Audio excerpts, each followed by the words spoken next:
Viva a voz, Vera Magalhães, tudo bem? Boa noite.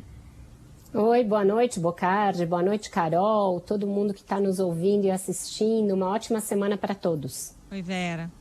Se eu não estou enganado, você colocou a agenda sua da semana, né? Você publicou aí na sua rede social, não foi isso? Foi isso. Mas eu acho que aí você colocou 18h35 sua participação no ponto Eita, final. será que o pessoal errou? Eu vou falar com o pessoal que faz as artes para mim, que pode ter errado, Bocardi, aí eu publico de novo, tiro lá e publico. Obrigada por avisar. Porque esse horário você já não estará mais. Não estarei mais, verdade. Mas acabei de avisar no Twitter que a gente estava entrando no ar. E eu tenho mais seguidor lá do que no Instagram, então acho que vai funcionar. Já tá ligado também.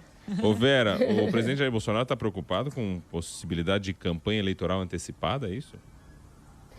Pois é, o Bocardi, tem algumas sinalizações aí de que eles perceberam que podem começar a ser alvo de representações e até de punições por parte da Justiça Eleitoral por campanha eleitoral antecipada, né? O presidente, a gente falou aqui, foi ao Nordeste na semana passada e fez verdadeiros comícios ali, pedindo voto abertamente, falando da própria reeleição. Ministros que estavam no palanque defenderam a reeleição do presidente, lançaram uns aos outros como candidatos. Agora tem uma possibilidade aí de uma série de agendas também do ministro Tarcísio Freitas aqui em São Paulo, lançando a pré-candidatura dele ao governo, e tudo isso está muito fora do calendário eleitoral e muitas vezes se confunde com compromissos oficiais do governo. Então, a Advocacia Geral da União editou uma cartilha com orientações ali para servidores, para ministros, para o uso das redes sociais, uso dos computadores das repartições públicas, né, dos ministérios, da presidência, etc., e também dos prédios públicos para esse tipo de eventos, além das viagens do avião oficial, etc. O presidente Bolsonaro, por exemplo, faz toda semana aquela live dentro do Palácio da Alvorada. E a live tem tido muito componente eleitoral, cada vez mais. Na semana passada, por exemplo, num determinado momento, um ajudante de ordens da presidência, portanto um funcionário público no horário de expediente, chega para o presidente e informa o público que está assistindo a live do ex-presidente Lula, que era no mesmo horário. O Bolsonaro dá esses números. Então ele não tem conseguido nem disfarçar o componente eleitoreiro de muitos dos eventos que ele faz, ali na frente do Palácio também, vira e mexe naquelas conversas com apoiadores. Então começa a haver uma preocupação de evitar esse tipo de acusação, né? A TV pública, a TV Brasil, também tem sido usada para transmitir eventos em que vira e mexe o presidente ou algum ministro faz menção às eleições. Tudo isso vai ser objeto de representação dos partidos da Justiça Eleitoral. Falei na semana passada com senadores, deputados, representantes de partidos como PT, PSOL, PSB, que já estão preparando essas representações à Justiça Eleitoral. Então, essa cartilha é um dos elementos dessa preocupação. E o outro diz respeito a uma das pautas do momento, que a gente também vai tratar hoje, que é a questão dos combustíveis, porque surgiu uma luz amarela lá no Palácio de que a redução dos preços dos combustíveis por meio de projetos de lei nesse momento poderia ser entendida como uma medida ilegal por ser um ano eleitoral. Então, hoje ainda, segunda-feira, às 19 horas, vai haver uma reunião virtual entre o ministro da Casa Civil, Ciro Nogueira, os presidentes da Câmara e do Senado e o atual presidente, o futuro presidente e o vice-presidente do TSE para tentar dirimir se tem alguma ilegalidade do ponto de vista das vedações da lei eleitoral para você reduzir combustível nesse momento. Acho que o presidente Bolsonaro também vai se dando conta, e quem está no entorno principalmente, de que o TSE também não está para brincadeira nesse ano, né, Vera? O ministro Barroso deu uma entrevista no fim de semana para o Globo bastante incisiva. Tem um inquérito administrativo ainda em curso no TSE por conta daqueles ataques às urnas eletrônicas. Então, acho que a ficha também vai caindo de que ele não pode sair fazendo qualquer coisa, fazendo qualquer agenda, prometendo qualquer gasto público, porque a gente tem regra, né? Exato, tem algumas frentes, né, de preocupação da Justiça Eleitoral. Uma delas são os ataques às urnas eletrônicas, isso o Barroso tem deixado claro cada vez mais e cada vez com maior veemência. Então, isso não vai ser tolerado e deverá ser mantida essa firmeza, deverá ser mantido esse rigor também quando o Alexandre de Moraes assumir a presidência lá em agosto, né? Portanto, já depois de alguns prazos desse calendário eleitoral terem transcorrido. Já vai ter havido as convenções, já vai estar mais na reta final da eleição quando o Alexandre de Moraes assume. E a gente tem visto, Carol, decisões recentes da Justiça Eleitoral, e aí não só o TSE, mas também os TREs, no sentido de punir tanto fake news e disseminação de fake news relativas às eleições, como aconteceu recentemente no caso do Francisquini, lá no Paraná, e também punição de campanha fora de época e campanha usando recursos públicos. Você veja que lá no Rio Grande do Norte, a última vez em que o Bolsonaro fez isso foi lá com a presença do ministro Fábio Faria no palanque. O pai dele, Robson Faria, ex-governador, foi punido pelo TRE local, inclusive com inelegibilidade por conta desses expedientes. Então é algo que a Justiça Eleitoral também vai estar muito atenta. Essa tentativa hoje de já jogar no colo do TSE para já saber antecipadamente se tem alguma ilegalidade em reduzir o preço dos combustíveis agora, é justamente para evitar que haja alguma representação contra o governo. O governo já está reticente em relação a isso, já deixou com o Congresso, tanto aquelas PECs quanto os projetos de lei agora, mas quer evitar ser acusado depois de manobras para favorecer o presidente num ano eleitoral. Falar um pouquinho de Eduardo Leite, aí foi o assunto do final de semana, né? Fica no PSDB, possibilidade de se candidatar à reeleição ao governo do Rio Grande do Sul. Depois de rodar, parece que vai ficar no mesmo lugar? É bem isso, Bocardi. Às vezes em que eu falei com o governador, eu senti ele muito reticente quanto a essa possibilidade de mudar de partido. Porque o que ele dizia, né? Você muda de partido para ser candidato eventualmente, você tem dois riscos. O primeiro de ser visto como um mau perdedor, porque ele perdeu as prévias no PSDB e estaria saindo para um outro partido para tentar viabilizar uma candidatura por não ter conseguido viabilizar no seu partido de origem. E o segundo risco é que para ser candidato a presidente ele tem de renunciar ao governo do estado para o qual ele foi eleito para um primeiro mandato. Fazendo isso, imediatamente ele está nas mãos do cacique do partido para lançar ou não a sua candidatura. Pode acontecer de você renunciar ao governo do estado, e o prazo para isso é abril, e lá na frente, quando acontecem as convenções, que são só em julho e agosto, você ficar a ver navios. E aí, o temor dele aí a minha carreira política estaria terminada, é o raciocínio que ele faz, né? Não é uma aspa, mas é um raciocínio. Porque ele, muito jovem, renuncia ao governo do estado e depois não seria candidato a nada. Isso para o gaúcho, que é um eleitorado muito politizado e muito ali duro com os seus governantes. É raro o Rio Grande do Sul, por exemplo, reeleger um governante. Aí seria muito difícil. O que essa permanência dele no PSDB, se for uma decisão final, né, se ainda não estiver sujeita a revisões ou a ele pensar melhor em algum convite, o que ela pode acarretar? Pode acarretar que ele mude aquela sua convicção de não ser candidato à reeleição e dispute de novo o governo. Ele deu a entender isso no mesmo jantar com apoiadores, em que ele afirmou que não sairá do PSDB, que poderia rever essa ideia de não disputar a reeleição. Ele é contra a reeleição, diz que por princípio. Quando ele era um prefeito muito bem avaliado em Caxias, não disputou a Pelotas, reeleição. Né, Vera? Pelotas, desculpe. Pelotas. E deixou para sua vice a candidatura. E ele disse que faria a mesma coisa. Mas o que aconteceu? Ele não conseguiu articular a própria sucessão de modo a ter peso nessa escolha do candidato. E aí poderia ter uma pulverização do PSDB e dos outros partidos que integram o seu governo. O único nome capaz de galvanizar todas essas forças seria o dele próprio. Então ele está reavaliando a ideia de não ser candidato à reeleição, para vocês verem como os ventos da política estão muito voláteis e mutantes nesse início de ano, Carol e Rodrigo. Mas é meio um certo suicídio político.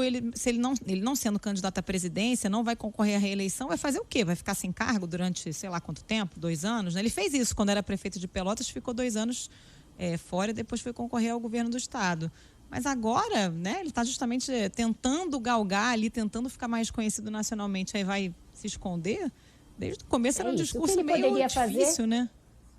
O que ele poderia fazer era ser candidato ao Senado, mas também é estranho você renunciar ao governo para disputar o Senado, né?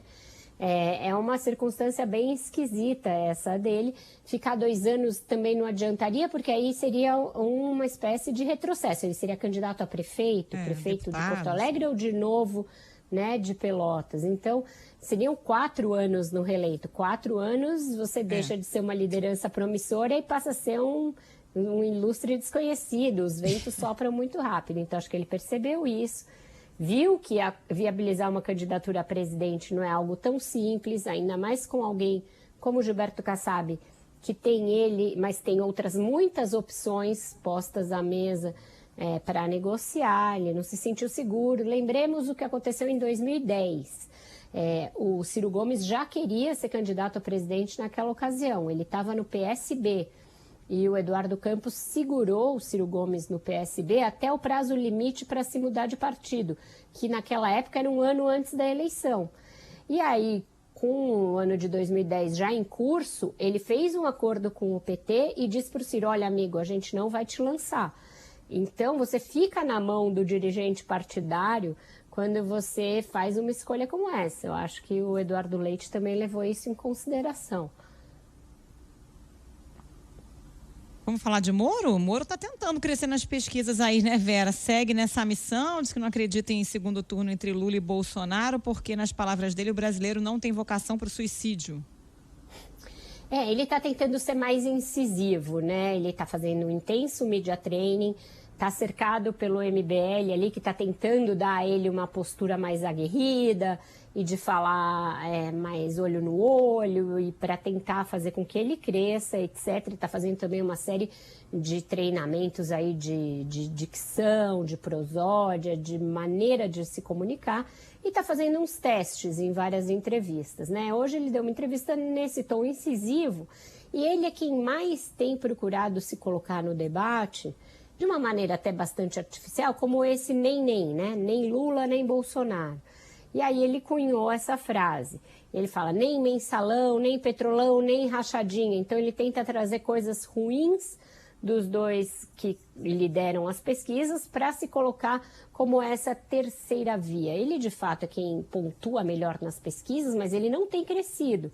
Está estagnado num patamar muito abaixo do que aquele que os seus apoiadores imaginavam que ele já estaria, né, nesse momento. Quando ele se lançou com 8 a 10, teve uma onda inicial de imaginar que ele passaria o Bolsonaro ou empataria com o Bolsonaro e passaria a ser alguém com um bom potencial para ir ao segundo turno. Mas isso até aqui não aconteceu e ele passou a enfrentar uma resistência bem maior das forças políticas do que dava para imaginar num primeiro momento. Então isso se colocou como um obstáculo, né, no caminho dele. Agora a tentativa dele é, falando dessa forma mais incisiva, dar uma nova crescida nas pesquisas que anime de novo esse eleitorado que saiu do Bolsonaro e ainda não sabe muito o que fazer. Acontece que o presidente Jair Bolsonaro pretende tentar reconquistar também esse eleitorado, né, com base em muito investimento público, principalmente dinheiro ali na veia, por meio do Auxílio Brasil e outros, e recuperar um pouco mais os seus pontos. Então você tem nesse momento essa disputa entre Moro e Bolsonaro pelo eleitorado de direita e centro-direita, enquanto os demais postulantes da terceira via seguem ali num pelotão muito atrás desse daí. Não é uma coisa muito simples para o Moro, porque esse discurso dele enfrenta também resistência e resposta, tanto do lado do PT quanto do lado do bolsonarismo, né? O Lula, por exemplo, teria dito, segundo publicações, aí numa conversa com aliados, e aí eu vou colocar sempre na condicional, porque a gente não ouviu a frase da boca dele, que entre o diabo e Deus nunca houve uma terceira via. Essa frase apareceu em reportagens aí e foi inclusive repercutida e respondida pelo ministro-chefe da Casa Civil, Ciro Nogueira, que deu continuidade a essa discussão. Para os dois lados, tanto para o PT quanto para o bolsonarismo, interessa esse enfrentamento direto. O Lula imagina que enfrentando o Bolsonaro é a chance que ele tem de, inclusive, ganhar no primeiro turno. Algo que eu venho falando aqui bastante nas últimas semanas, desse sprint que o PT quer dar para que ele vença no primeiro turno, tem um movimento novo aí nesse sentido, que é um movimento de artistas, intelectuais e apoiadores do PT, que eu voto Lula primeiro turno, né? Uma espécie de um manifesto, para tentar engrossar essa candidatura e esse coro de Lula no primeiro turno e evitar um segundo turno contra Bolsonaro. Campanha rolando forte. Olha só, o presidente Jair Bolsonaro realmente indo para a Rússia, né? E para a Ucrânia, e toda aquela conversa dizendo que tantos presidentes foram e não geraram nenhum tipo de ruído, conversa, né? De ruído e tal. E ele segue na viagem. A gente falou bastante disso na sexta, falei hoje no almoço também, ele segue na viagem. A novidade aí dessa segunda-feira, Bocardi, é que parece que tem uma tentativa de conciliação para evitar um confronto aberto, né, na fronteira ali. E o Putin avaliando algumas possibilidades ali de diálogo, de intermediação, a OTAN também dando um passo atrás, tentando fazer ali uma moderação. E isso casa com um movimento que já começa nas redes bolsonaristas, de que o Bolsonaro vai para lá para plantar a paz, né? Então, se acontecer isso, vocês não tenham dúvida que vai ser explorado nas redes sociais do presidente, dos seus apoiadores, essa ideia do Bolsonaro diplomata, pacificador, porque é tudo que eles precisam nesse momento em que as notícias todas internacionais dão conta do isolamento real do presidente do Brasil em relação a outras lideranças, né? Então, a viagem tem muito essa tentativa de mostrar um Bolsonaro menos isolado e ali fazendo política, indo atrás dos interesses do Brasil no exterior, etc.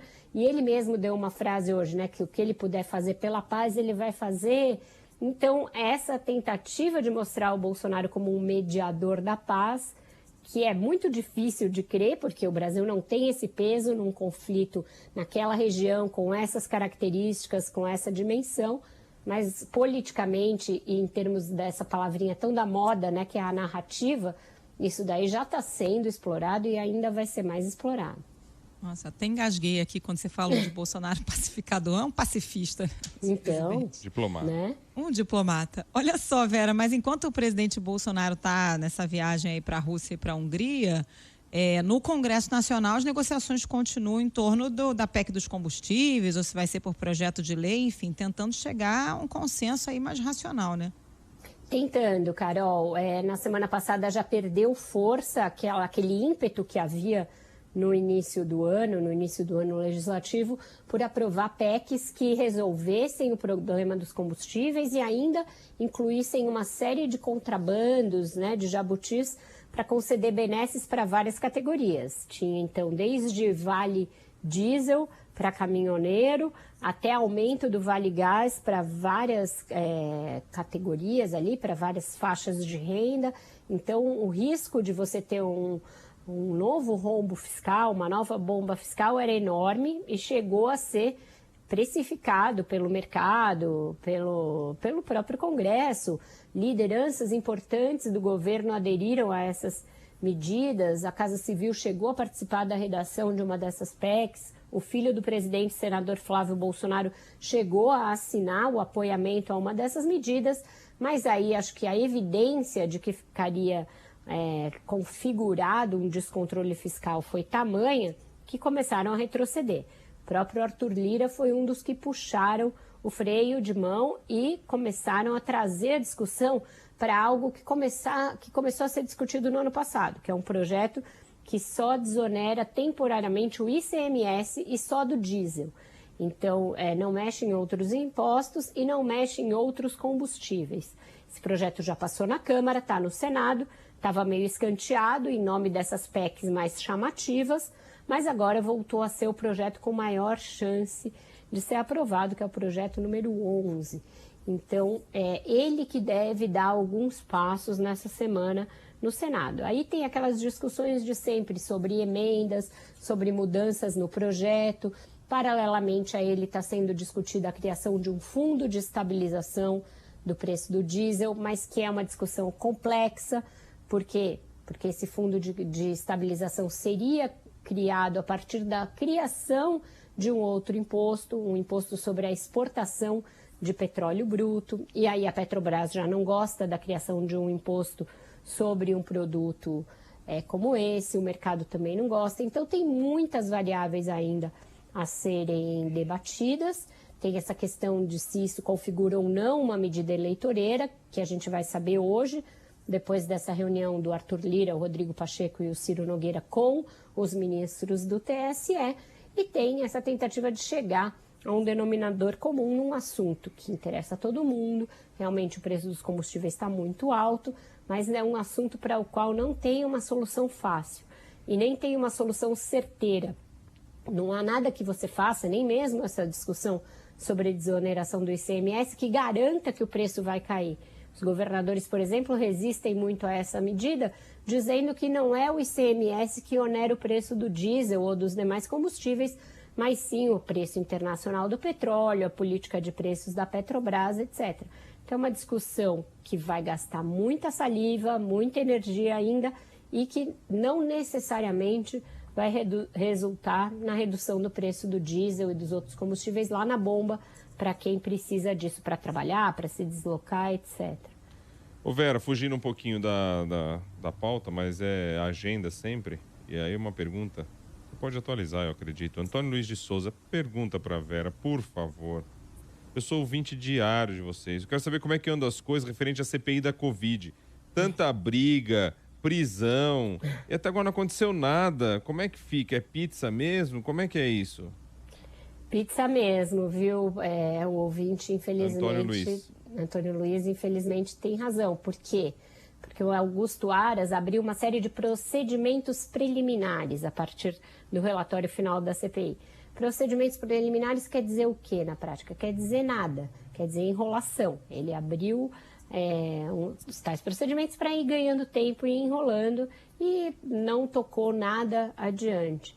Os senadores da CPI tentaram até revivê-lo ali para falar da vacinação infantil, para tentar fazer uma parte 2, mas no ano eleitoral não tem o menor clima para uma nova CPI nem no Senado, nem na Câmara, nem mista no Congresso. Então, a gente tem que esperar esse senhor Augusto Aras fazer alguma coisa com isso. O mesmo Augusto Aras, a gente viu aí no Repórter CBN, que também vai ter de opinar sobre se o presidente cometeu ou não algum crime ao divulgar dados de um inquérito sigiloso durante uma live. Então, tudo dormita ali na gaveta do Procurador-Geral da República e a gente não tem nenhum indicativo de que ele vá tocar essas coisas adiante. E não vai nem reembolsar o trabalho gasto para tudo isso. O trabalho e as despesas todas, né? Ô Vera, música, é isso? Ah, música, né, Bocardi? Terminar num clima romântico. Opa. Porque hoje é Valentine's Day, o Dia dos Namorados, que se comemora neste dia fora do Brasil, né? Aqui é 12 de junho, mas no mundo é 14 de fevereiro. E aí eu pensei num dos nossos poetas principais, que cantou amor em muitas formas, num clássico, Eu Sei Que Vou Te Amar, mas escolhi outra, que é Minha Namorada, na voz dele, Vinícius de Moraes, para embalar essa segunda romântica. Na verdade, vamos ouvir na voz do Toquinho, porque não localizamos uma qualidade razoável. Também vale, é parceiro do Poetinha, estavam sempre juntos. Então vamos ouvir. Se você quer ser minha namorada, que linda namorada, você poderia ser, se quiser ser somente minha, exatamente essa coisinha, essa coisa toda minha, que ninguém mais pode ser. Você tem que me fazer um juramento. Bom, depois dessa é o seguinte, é só pedindo para baixar o drink e namorar com os ouvintes. E quem tá no trânsito já tem tempo de comprar uma flor para o seu namorado, para a sua namorada. Tudo que eu precisava era namorar agora às 6h28 nesse clima aí. Meio chuvoso, né? Valeu, Vera Magalhães. Aproveite o seu tempo livre. Não, hoje eu vou pro Roda Viva, não vai ter namoro por aqui, tá Bocardi, mas tá bom, tudo bem. Fica no carro então, valeu. Tchau. Tchau. Beijo, Vera.